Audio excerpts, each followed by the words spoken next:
Hello dear students, आज हम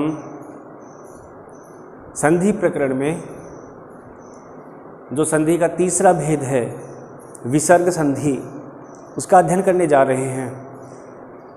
तो उसका पहला भेद है उत्व संधि। सबसे पहले हम परिभाषा देखते हैं। जब विसर्ग के स्थान पर कोई परिवर्तन होता है तो वह विसर्ग संधि कहलाती है। विसर्ग के स्थान पर जब कोई परिवर्तन हो तो उस परिवर्तन का नाम ही क्या है? विसर्ग संधि। अब उस विसर्ग के स्थान पर क्या क्या परिवर्तन होगा, किस तरीके से होगा और कब होगा, इस क्रम में हम एक एक संधि का अध्ययन करेंगे। तो सबसे पहले अपनी है उत्व संधि। उत्व संधि का पहला नियम अतोर और प्लुताद प्लुति सूत्र है। और सूत्र कहता है कि जब, देखिए सूत्र की परिभाषा थोड़ी विस्तृत है, लेकिन आपके स्तरानुसार इजी वे में जब जिस तरीके से आप समझ सको, इसकी भाषा को सरल तरीके से लिखा गया है कि जब विसर्ग से पहले तथा बाद में ए हो तो उसके स्थान पर, किसके स्थान पर? विसर्ग के स्थान पर उ हो जाता है, जो कि पूर्व ए के साथ गुण होकर ओ में परिवर्तित हो जाता है। ओ में परिवर्तित कौन हो जाएगा? ये उ हो जाएगा। और उ किसके स्थान पर हुआ है? विसर्ग के स्थान पर हुआ है, परिवर्तित हो जाता है।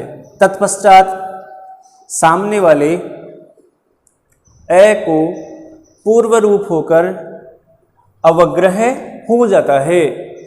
इस लिखी गई परिभाषा को हम सीधे और सरल तरीके से इस प्रकार से समझ सकते हैं कि देखिए, ये जो विसर्ग है, इस विसर्ग के दोनों तरफ ए स्वर की स्थिति होगी। ऐसी स्थिति दिखाई देगी। कहा ना कि जब विसर्ग से पहले तथा बाद में ए हो, तो देखो ये रही विसर्ग, और इसके पहले ए और बाद में ए हो तो उसके स्थान पर उ हो जाता है। किसके स्थान पर उ हो जाता है? विसर्ग के स्थान पर उ हो जाता है। तो यहाँ तक की स्थिति क्या बन गई? ए प्लस उ प्लस ए। उ हो जाता है जो कि पूर्व ए के साथ गुण होकर, मतलब पूर्व ए और ये उ दोनों मिलकर ओ में परिवर्तित हो जाएंगे। ओ में परिवर्तित हो जाता है। तत्पश्चात सामने वाले ए को पूर्व रूप होकर अवग्रह हो जाता है। ओ होने के बाद इस ए के स्थान पर यह अवग्रह चिन्ह हो जाएगा। तो इस प्रकार की स्थिति बन जाएगी। देखिए, ये जो लिखित रूप है ना, आप इसको इस तरीके से समझ सकते हो कि जब विसर्ग के दोनों तरफ कौन हो? ए।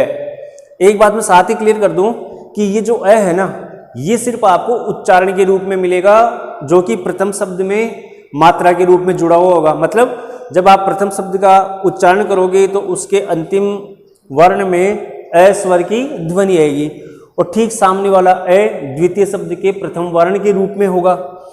तब ये विसर्ग किस में बदल जाएगी? उ में बदल जाएगी।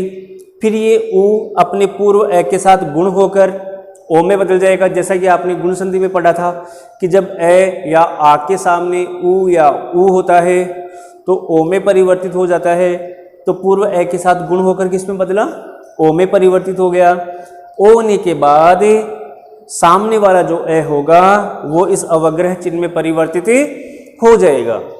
अब देखिए, सेम जो स्थिति है ना, ये आपको यहाँ दिए गए प्रत्येक उदाहरण में मिलेगी। साथ ही मैं आपको एक बात और बता दूं कि जब भी हम अपनी पाठ्य पुस्तक के किसी भी लेसन का अध्ययन करते हैं तो सबसे ज़्यादा उदाहरण आपको इस उत्व संधि के ही प्राप्त होंगे। 1 2 3 4 लाइनों में तो मतलब ये 5 5 6 6 की संख्या में ढेर सारे उदाहरण आपको मिल जाएंगे। तो चलिए फिलहाल इसके हिसाब से उस नियम को फॉलो करते हुए इन शब्दों की स्थिति को देखिए। ये जो विसर्ग है देव है अत्र, विसर्ग किसके साथ लगी हुई है? देव है, वह के साथ जुड़ी हुई है। और वह में उच्चारण से कौन से स्वर की ध्वनि उत्पन्न हो रही है? अ स्वर की ध्वनि उत्पन्न हो रही है। ठीक सामने अप्रत्यक्ष रूप से दिखाई दे रहा है। तो क्या होगा कि ये विसर्ग सबसे पहले ऊ में बदल जाएगी, फिर ऊ ऐसे मिलकर ओ में बदल जाएगा। तो कुल मिलाकर देव है परिवर्तित हो जाएगा देवो में। ये रहा देवो। ओ कहाँ से आया?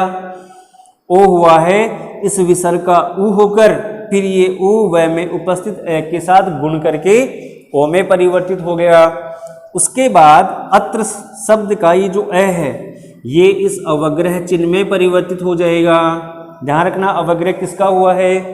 द्वितीय शब्द का प्रथम वर्ण जो ए स्वर है उस ए का अवग्रह चिन्ह हुआ है।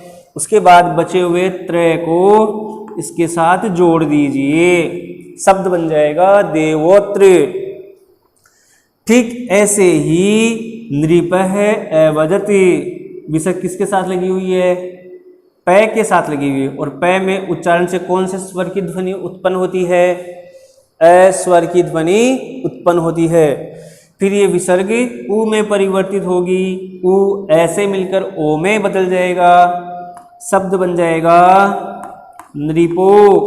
और उसके बाद में सामने जो अवग्रह एच ए है वो अवग्रह में परिवर्तित हो जाएगा नृपो वदति। इस प्रकार से ये जो ए इस अवग्रह में परिवर्तित हुआ है इसको पूर्व रूप एकादेश के नाम से जानते हैं।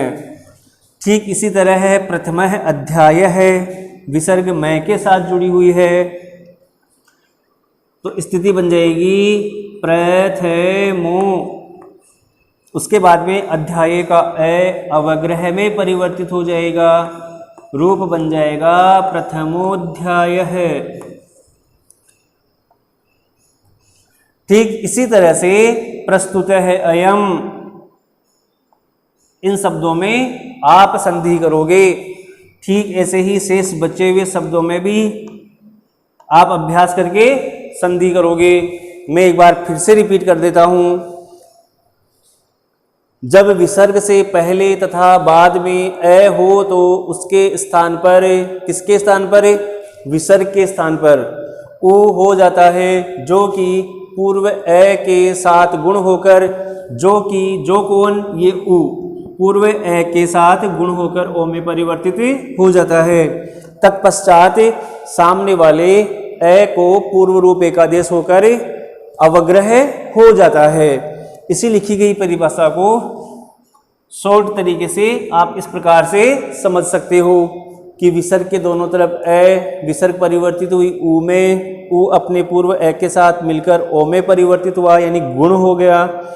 इसके बाद सामने वाले ए के स्थान पर एस जैसी आकृति जिसको अवग्रह चिन्ह के नाम से जाना जाता है, ये अवग्रह यानी पूर्व रूप एकादेश होकर अवग्रह हो जाएगा।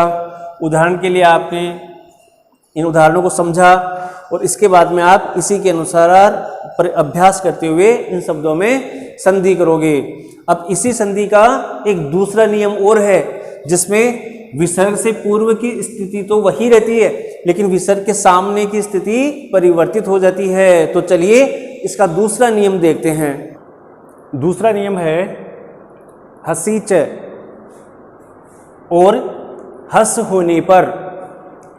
क्या तात्पर्य है सूत्र से देखिए, जब विसर्ग से पूर्व अ हो तथा सामने हस, हस प्रत्याहार के वर्णों में आते हैं वर्ग का तीसरा, चौथा, पांचवा वर्ण तथा है, य, व, र, ल वर्ण हो तो विसर्ग के स्थान पर उ हो जाता है, जो कि पूर्व अ के साथ गुण होकर ओ में परिवर्तित हो जाता है। देखिए मैंने आपसे कहा कि इस उत्व संधि के दूसरे नियम में विसर्ग से पूर्व की स्थिति तो वही रहती है लेकिन सामने की स्थिति परिवर्तित हो जाती है।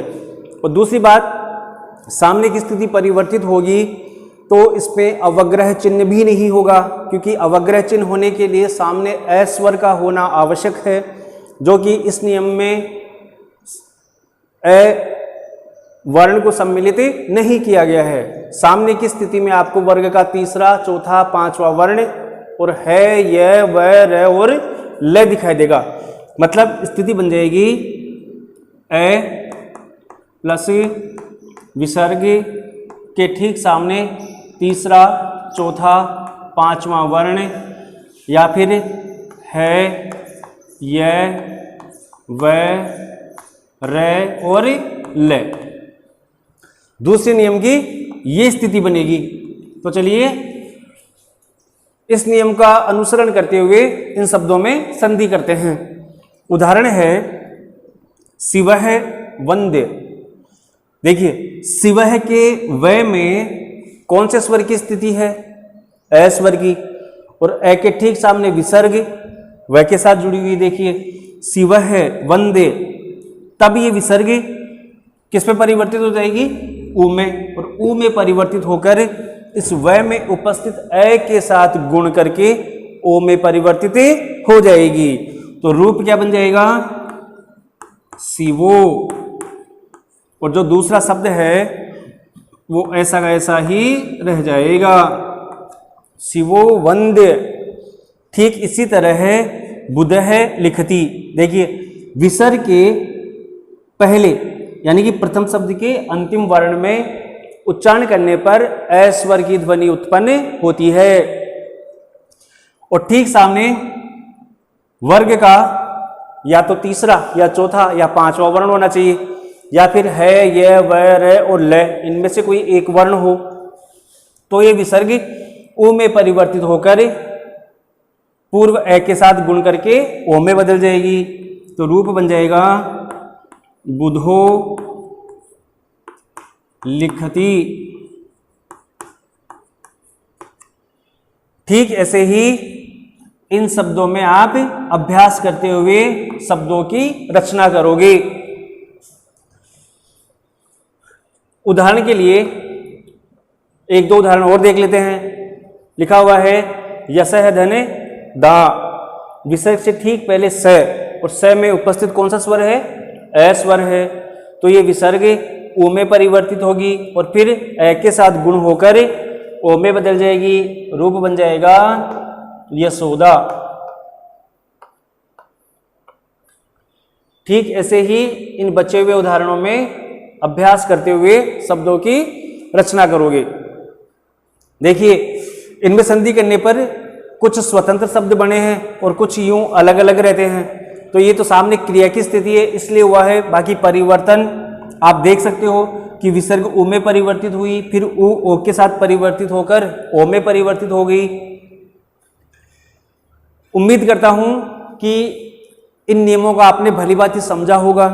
फिर भी अगर आपको किसी प्रकार की कोई दिक्कत होती है, समस्या आती है, प्रॉब्लम होती है, तो आप मेरे व्हाट्सएप नंबर पर अपनी समस्या का मैसेज कर सकते हैं ताकि हम उनका समाधान कर सकें। थैंक यू, धन्यवाद।